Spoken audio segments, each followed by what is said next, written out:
It's a boldface question. Step 1 is to figure out the conclusion of the argument.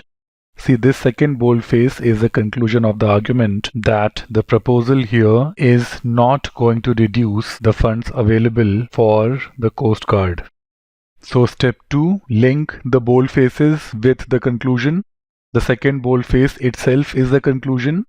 The first boldface is a plan, a proposal whose implications, whose consequences the argument seeks to evaluate. And in the process of evaluation, the argument reaches its conclusion that the proposal will not likely reduce the funds going to the Coast Guard.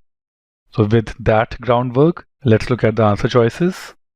Answer choice A says first presents a course of action. Yes, a course of action that the argument concludes is not likely to achieve its goal. That's not correct. The conclusion is that there will not be a reduction in funds, and therefore the course of action is likely to achieve its goal.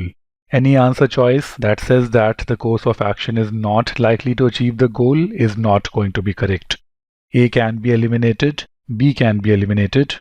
Then answer choices which say anything on the lines of best available are not going to be correct because the argument has not elaborated on the possible options. The argument simply says that this particular plan here is likely to achieve its goal. So such answer choices which talk on the lines of best available are not going to be correct. Then look at answer choice D. The first presents a course of action that the argument seeks to defend against a specific criticism. See, the purpose of the argument is not to defend the course of action against any criticism. However, in the process of evaluation, the argument does end up warding the criticism off, and therefore we cannot eliminate this answer choice on the basis of the first half alone. I will not say that this is accurate. However, this is not bad enough to lead to an elimination. However, I expect the second half to be quite bad so that this can be eliminated because the first half here is a bit debatable. The GMAT will not give you a debatable correct answer choice. So let's see what the second half says. The second is that criticism. This is as bad as it gets. The second is definitely not the criticism.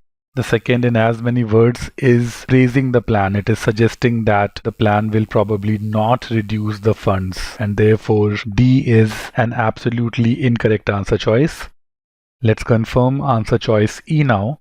The first presents a course of action, that's correct, one of whose consequences, there may be many consequences of such a plan, and therefore to say that one of the consequences is at issue is alright. Please don't be confused with this language. GMAT does this sometimes to make things confusing for you. This answer choice is inspired by a real GMAT question. So this first part is alright. Look at the second part here.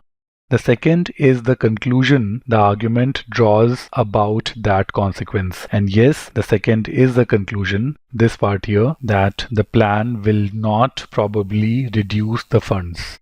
So what consequence are we talking about? The consequence here is about whether the plan will reduce the funds raised for tourism. And the second boldface is the conclusion that the argument draws about that consequence, suggesting that the consequence of this plan in terms of the consequence of there being a reduction in funds is not something to worry about. The plan is not likely to reduce the funds going to the Coast Guard.